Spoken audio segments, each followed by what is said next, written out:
요한일서 3장 22절입니다. 무엇이든지 구하는 바를 그에게서 받나니 이는 우리가 그의 계명을 지키고 그 앞에서 기뻐하시는 것을 행함이라. 아멘. 예, 여러분, 오늘은 기도에 대해서 말씀을 드리고자 합니다. 오늘 말씀 22절입니다. 무엇이든지 우리가 구하는 바를 하나님에게서 받나니.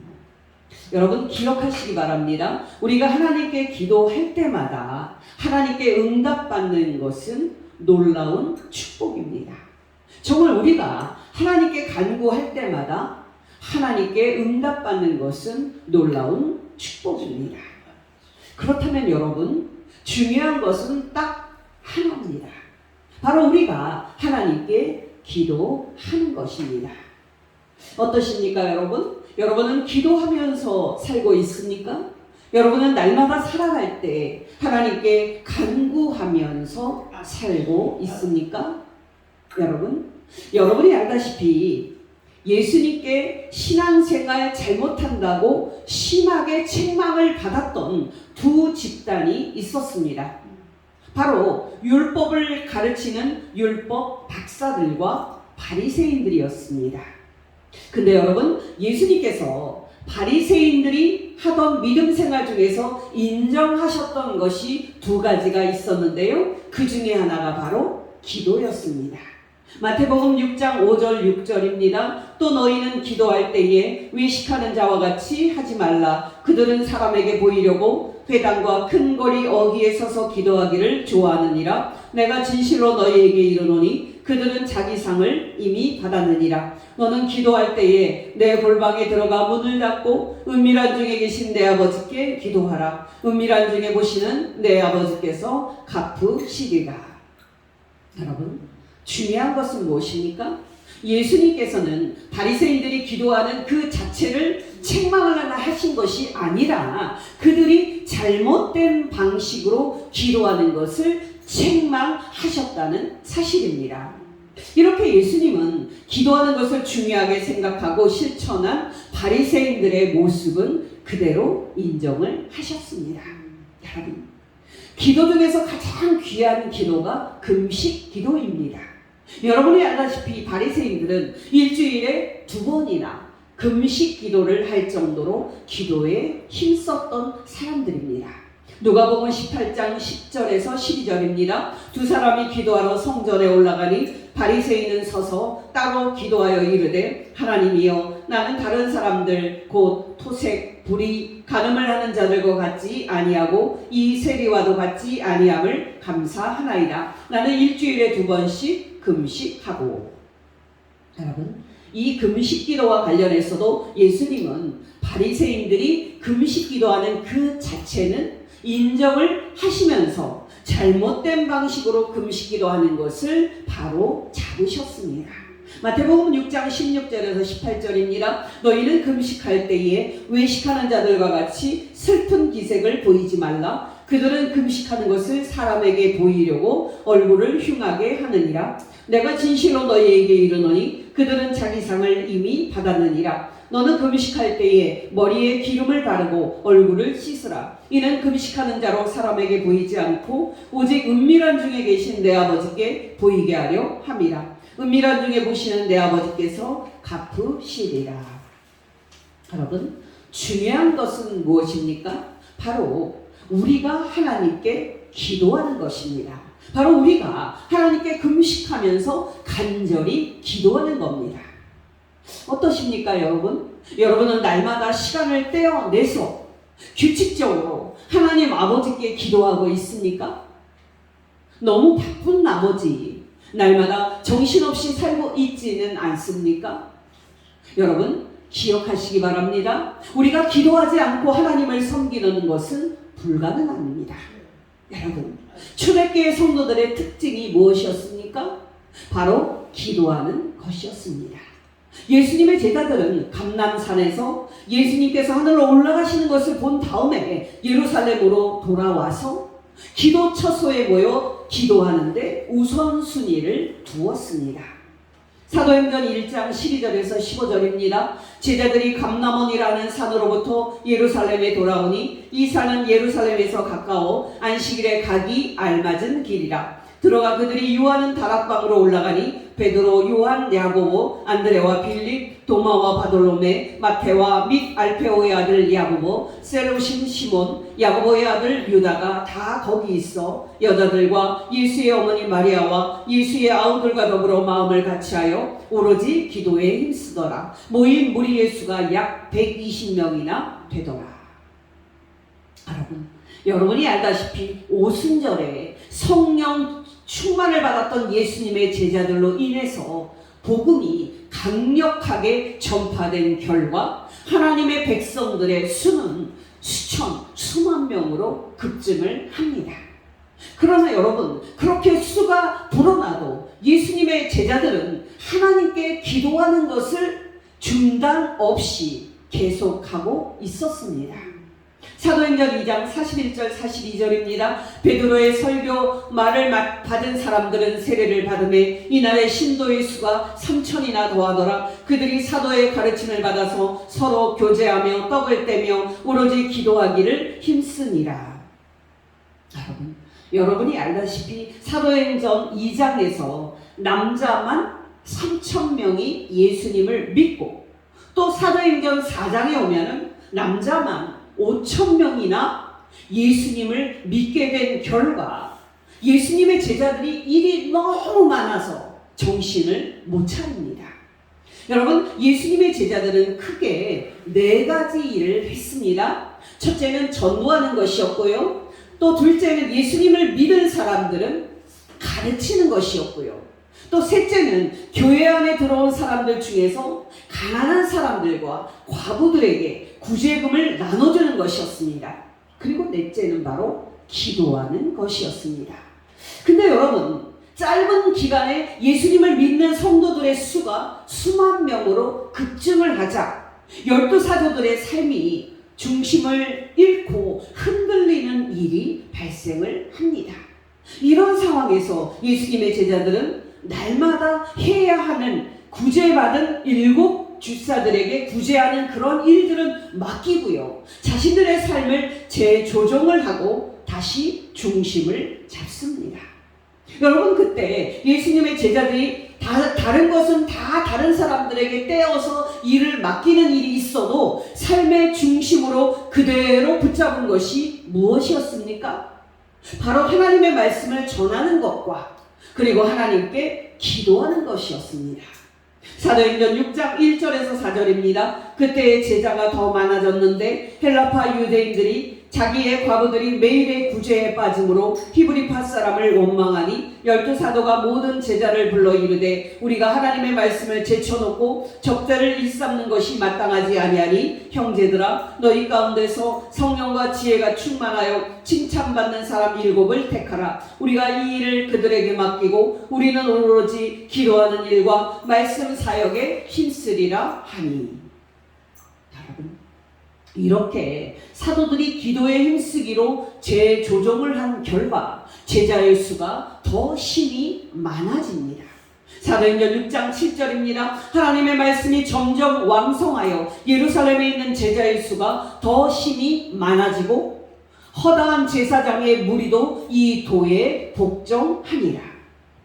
여러분, 이 정도만 말씀을 드려도 사도들이 얼마나 기도에 힘썼는지 여러분이 아셨을 줄로 믿습니다. 근데 여러분, 놀라운 것은 그 당시 기도에 힘쓴 것은 비단 12사도들만이 아니었습니다. 모든 성도들이 다 기도에 힘썼습니다. 사도행전 10장을 보면 놀라운 사람이 하나 나오는데요. 바로 고넬료라는 사람입니다. 여러분, 이 사람은 로마 시민이었고요. 특별히 로마 총독이 머무는 관저가 있는 가이사라에서 로마 군대를 이끌고 있었던 중대장급 장교였습니다. 여러분, 놀라지 마시기 바랍니다. 이 고넬료도 사도들처럼 항상 기도하는 사람이었습니다. 사도행전 10장 1절에서 4절입니다. 가이사라에 고넬료라는 사람이 있으니 이달리아 부대라는 군대의 백부장이라. 그가 경건하여 온 지방과 더불어 하나님을 경외하며 백성을 많이 구제하고 하나님께 항상 기도하더니 하루는 제9시쯤 되어 환상 중에 밝히 보매 하나님의 사자가 들어와 이르되 고넬료야 하니 고넬료가 주목하여 보고 두려워 이르되 주여 무슨 일이니까? 천사가 이르되 너의 기도와 구제가 하나님 앞에 상달되어 기억하신 바가 되었으니. 여러분, 기도에 힘쓴 성도들의 이야기를 하자면 한도 끝도 없을 것입니다만은 우리는 사도 바울에 대해서 말하지 않고 끝날 수는 없습니다. 여러분, 놀라지 마시기 바랍니다. 다메섹에서 부활하신 예수 그리스도를 이제 만난 후로 사도 바울은 항상 기도하는 사람이었습니다. 사도 바울은 전도 여행을 할 때도 항상 기도하는 사람이었습니다. 또 사도 바울은 평안이 지날 때나 또 감옥에 있을 때나 항상 기도하는 사람이었습니다. 여러분 기억하십니까? 사도행전 16장에서 사도 바울은 신라와 함께 감옥에 갇힙니다. 여러분, 감옥 안에서 사도 바울이 무엇을 했습니까? 하나님의 복음을 전하는데 헌신하는 나에게 아니 어떻게 이렇게 하실 수가 있습니까? 하고 말하면서 하나님을 원망했습니까? 천만의 말씀입니다. 신라와 함께 사도 바울은 하나님께 기도하고 하나님께 찬송을 올려드립니다. 여러분, 사도 바울이 기도하고 하나님을 찬송한 그 순간이 어떤 상황이었는지 아십니까? 그가 옷이 벗겨진 채로 맨살로 곤장을 맞은 직후였습니다. 사도행전 16장 22절에서 26절입니다. 무리가 일제히 일어나 바울과 신라를 고발하니 상관들이 바울과 신라의 옷을 찢어 벗기고 매로 칠하여 많이 친 후에 옥에 가두고 간수에게 명하여 든든히 지키라니 그가 이러한 명령을 받아 그들을 깊은 옥에 가두고 그 발을 착고에 든든히 채웠더니 한밤중에 바울과 신라가 기도하고 하나님을 찬송하며 죄수들이 듣더라. 이에 갑자기 큰 지진이 나서 옥토가 움직이고 문이 곧 다 열리며 모든 사람의 매인 것이 다 벗어진지라. 여러분 기억하시기 바랍니다. 기도하지 않고 하나님을 섬기는 것은 불가능합니다. 여러분은 어떠십니까? 여러분은 날마다 시간을 정해놓고 골방에 들어가서 기도하고 있습니까? 여러분이 알다시피 오늘날의 한국 교회는 기도하는 교회는 아닙니다. 정말 한국교회 교인들은 오늘날 기도하는 사람들은 아닙니다. 오늘날 안타깝게도 한국 교회와 교인들은 하나님을 섬기는 데 빠져서는 안 되는 이 귀한 기도를 잃어버렸습니다. 전도로 사람들의 수가 늘어나고 교회가 더 커져도 사도들과 초대교회 성도들은 기도하는 것을 계속 붙잡고 있었지만 한국 교회는 정반대였습니다. 신도들의 수가 늘어나고 교회가 더 커질수록 한국 교회는 다른 거는 더 많아졌지만 기도는 사라졌습니다. 다른 모든 것은 풍성하지만 기도는 사라진 교회, 바로 이것이 오늘날 한국 교회의 모습입니다. 근데 여러분, 우리는 지금까지 기도가 하나님을 섬기는데 반드시 필요하다는 것을 확인했는데요. 왜 우리가 하나님께 기도하는 것이 그렇게 중요합니까? 그것은 말할 필요 없이 우리는 하늘에 계신 하나님께 기도하고 그 결과 하나님으로부터 복을 받음으로써 생명을 유지하는 신령한 존재이기 때문입니다. 오늘 말씀 22절은 우리는 하나님께 구한다, 또 우리는 하나님으로부터 받는다 하고 말함으로써 이 진리를 말하고 있습니다. 오늘 본문 21절입니다. 우리가 무엇이든지 구하는 바를 그에게서 받나니. 여러분, 교회와 하나님의 백성을 비유를 하자면 교회는 고여있는 호수가 아닌 흐르는 강물입니다. 여러분이 알다시피 강물은요, 막아버리면은 강물은 녹조가 생기고 썩게 되어 있습니다. 예전에 KBS 다큐를 보면은 안산에 시하호라든지 그 다른 강에서 이런 수질 악화 현상이 생겨서 부랴부랴 호수를 다시 바다와 연결하는 그러한 수문을 만들고 다시 호수를 살린 일이 방송을 통해서 나온 적이 있습니다. 여러분, 제가 이 예를 들었습니다마는 교회가 탄생한 오순절만 보아도 우리는 교회가 하나님으로부터 위로부터 생명과 그 축복을 받음으로써 시작이 되었다는 것을 그 사실을 확인할 수가 있습니다. 사도행전 2장 1절에서부터 4절입니다. 오순절날이 이미 이름에 그들이 다 같이 한 곳에 모였더니 후련히 하늘로부터 급하고 강한 바람 같은 소리가 있어 그들이 앉은 온 집에 가득하매 마치 불의 혀같이 갈라지는 것들이 그들에게 보여 각 사람 위에 하나씩 임하여 있더니 그들이 다 성령의 충만함을 받고 성령이 말하게 하심을 따라 다른 언어들로 말하기를 시작하니라. 여러분, 기억하시기 바랍니다. 우리는 우리 스스로의 힘으로 살아가면은 막힌 호수처럼 생명을 잃고 썩게 될 것이지만은 기도하면서 살아간다면, 정말 우리가 하늘에 계신 하나님께 기도한다면 우리는 모든 좋은 것을 받게 될 것이고 생명과 능력이 충만한 사람들이 될 것입니다. 아멘. 야고보서 1장 17절입니다. 온갖 좋은 은사와 온전한 선물이 다 위로부터 빛들의 아버지께로부터 내려오나니 그는 변함도 없으시고 회전하는 그림자도 없으시니라.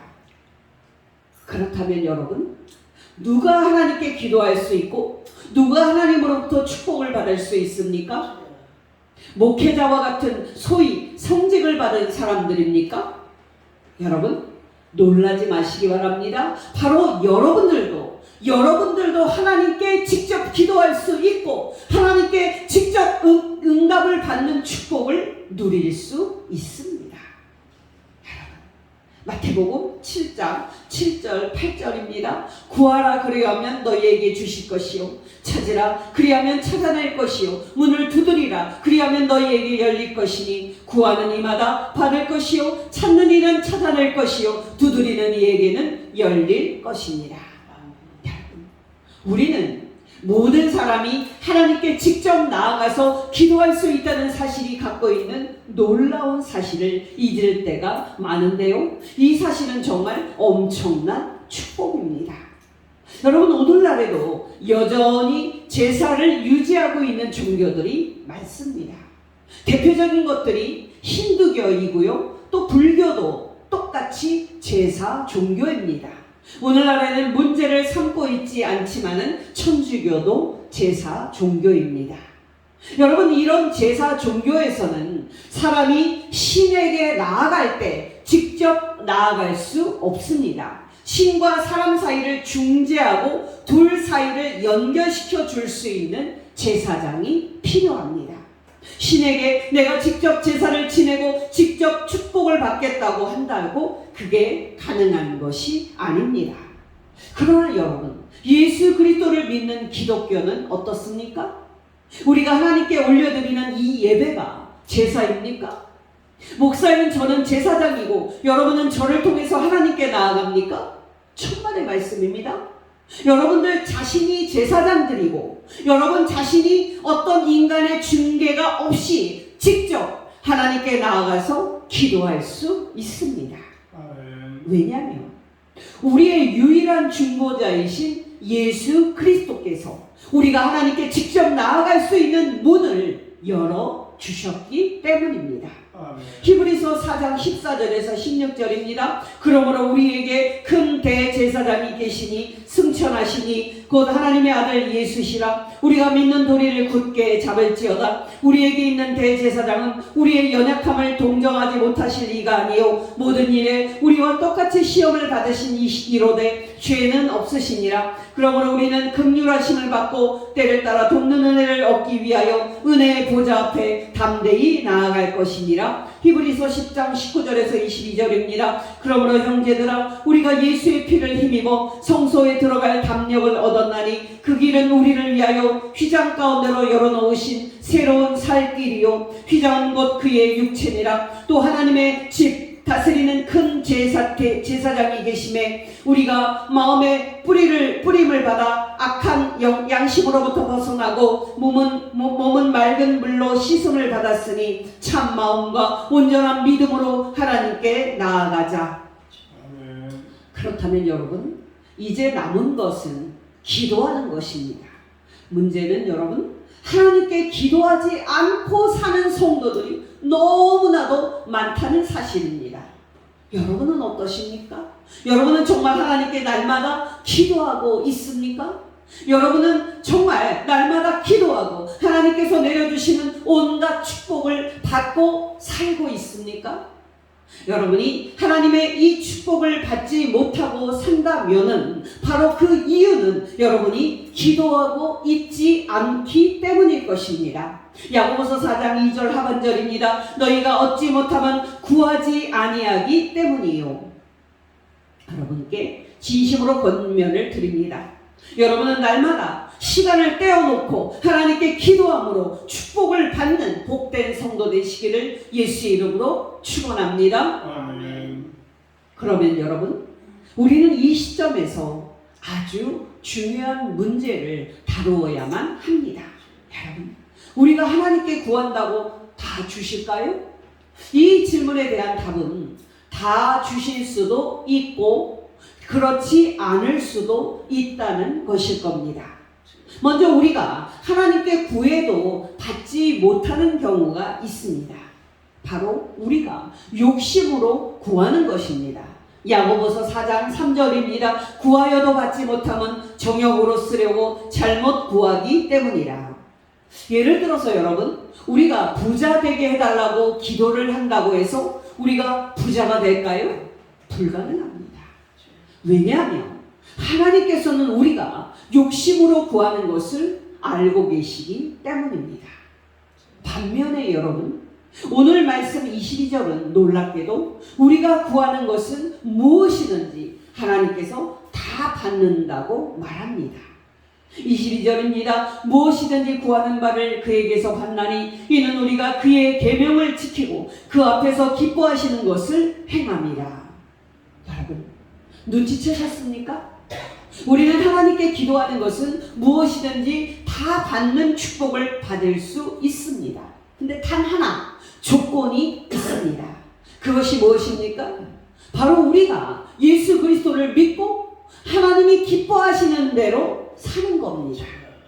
그렇다면 여러분, 하나님께서 기뻐하시는 대로 사는 것은 무엇입니까? 바로 사랑하는 것입니다.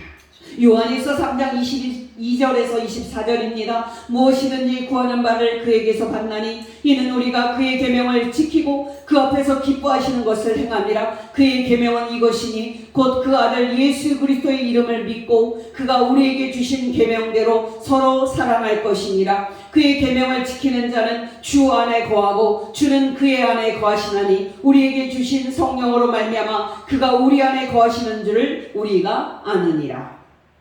여러분, 기억하시기 바랍니다. 우리가 하나님께 열심히 기도를 했는데도 응답을 받지 못한다면 우리는 우리의 기도를 살펴볼 것이 아니라 우리의 삶을 살펴보아야 합니다. 왜냐하면 우리가 하나님께서 기뻐하시는 대로 이웃을 사랑하는 그런 삶을 산다면 우리가 무엇이든지 하나님께 구하는 것을 다 주시겠다고 하나님께서 약속하셨기 때문입니다. 그러므로 여러분, 중요한 것은 무엇입니까? 바로 우리가 오래 기도하는 것이 중요한 것이 아닙니다. 또 우리가 하나님께서 들으시도록 큰 소리로 기도하는 것이 중요한 것이 아닙니다. 우리가 하나님께서 기뻐하시는 대로 사랑을 실천하면서 살고 있느냐 하는 것이 중요한 겁니다.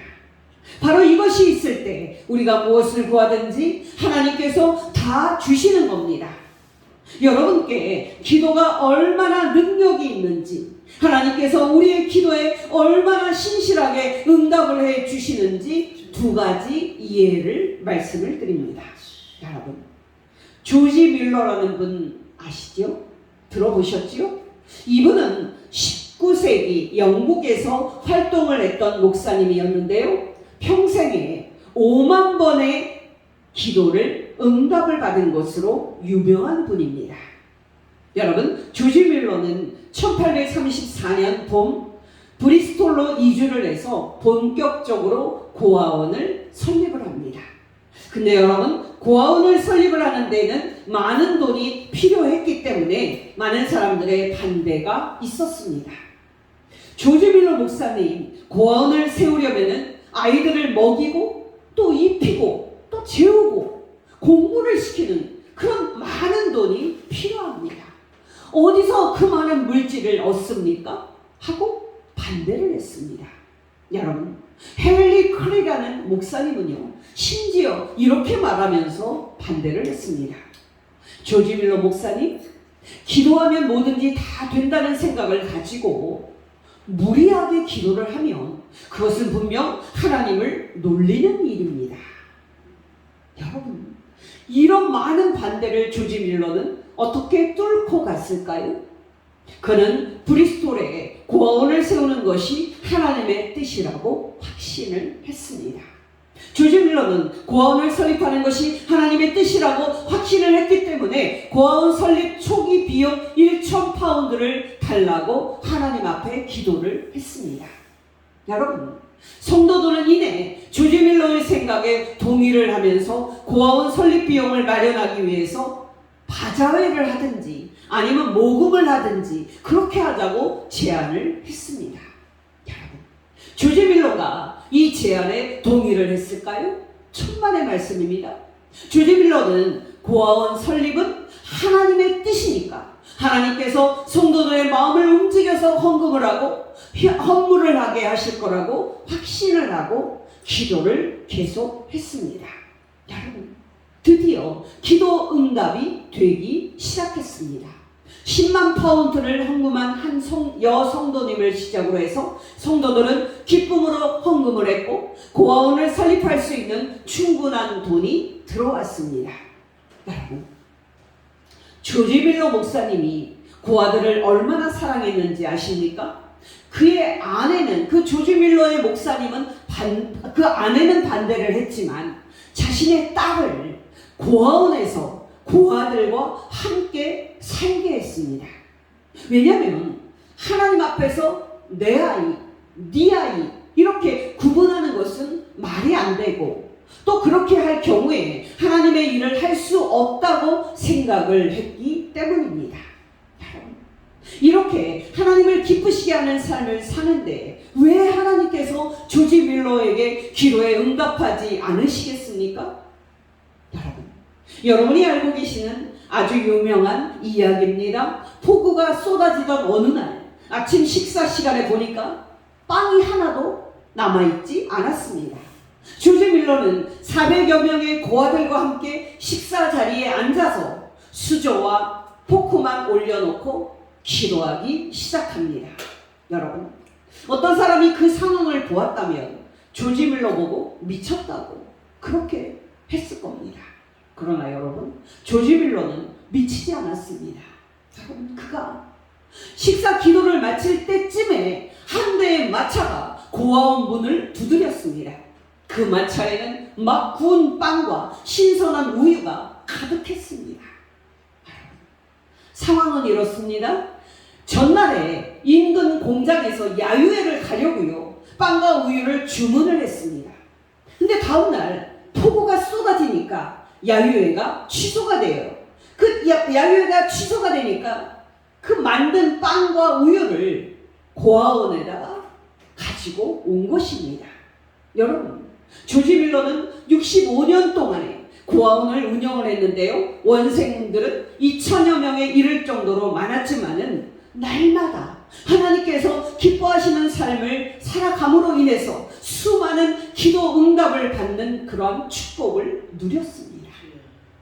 여러분, 두 번째 예는 짧게 말씀을 드립니다. 여러분들께서는 이 민족의 긴장 완화와 평화적인 통일을 위해서 기도하고 계시죠? 그러실 줄 믿습니다.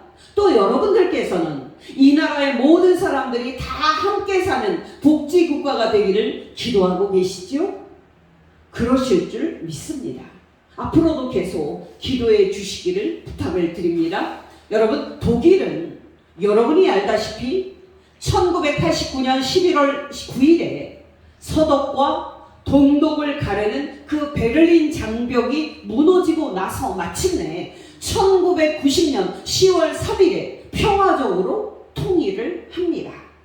근데 여러분, 이 일어날 것 같지 않은 독일 통일이 일어나는 데에 동독의 공산국가인 동독의 한 교회에서 열린 기도회가 있었다는 사실을 여러분 알고 있습니까? 여러분, 동독의 라이프치히 도시에 있는 니콜라이 교회는 크리스티안 퓨러 목사님의 인도로 1982년에 월요일마다 동독의 민주화와 또 독일 통일을 위한 평화의 기도회를 시작합니다. 여러분, 이 기도회는 예수님의 말씀대로 비폭력과 칼을 쳐서 쟁기로라는 표어를 내세우고 7년 동안 월요일마다 기도를 했습니다. 여러분, 드디어 역사의 날이 밝아왔습니다. 1989년 11월 9일 이 월요 기도회에 15만 명이 넘는 사람들이 참가를 했고 결국 평화적으로 베를린 장벽을 무너뜨릴 수 있었습니다. 여러분, 이 한민족이 지금 남북으로 분단이 되어 있지만 우리가 계속 기도한다면, 정말 우리가 비폭력과 원수 사랑하는 마음으로 평화를 위해 힘쓰고 기도한다면 우리 민족도 평화적으로 통일될 그 날을 하나님께서 허락하실 줄로 믿습니다. 아멘. 여러분, 중요한 것은 무엇입니까? 사람들은요, 상대를 욕하고 그 상대를 없애버려야만 이 나라에 평화가 올 것처럼 살기 등등하지만은 예수님을 믿는 우리 그리스도인들은 철저히 비폭력을 실천하고 원수 사랑을 실천하면서 기도해야 한다는 사실입니다. 그럴 때에 하나님께서 우리의 기도를 들어주시고 이 민족과 이 나라에 복을 내려주실 것입니다. 그래서 저와 여러분이 갈등과 싸움이 만연한 이 나라와 이 민족에 화해와 평화가 올 수 있도록 사랑하는 일에 힘쓰면서 항상 기도하는 복된 성도 되시기를 예수의 이름으로 축원합니다. 기도합니다. 하나님 아버지, 오늘 말씀을 통해서 우리가 사랑을 하면 하나님께서 우리의 기도에 다 응답하신다는 말씀을 가르쳐 주신 것 진심으로 감사를 드립니다. 하나님 아버지, 정말 우리에게 성령님과 말씀으로 충만하게 하여 주시사 더욱더 원수까지 사랑하게 하셔서 우리가 하나님 아버지께 기도할 때마다 무엇이든지 다 응답받는 복을 누리게 하옵소서. 예수님의 이름으로 기도합니다. 아멘.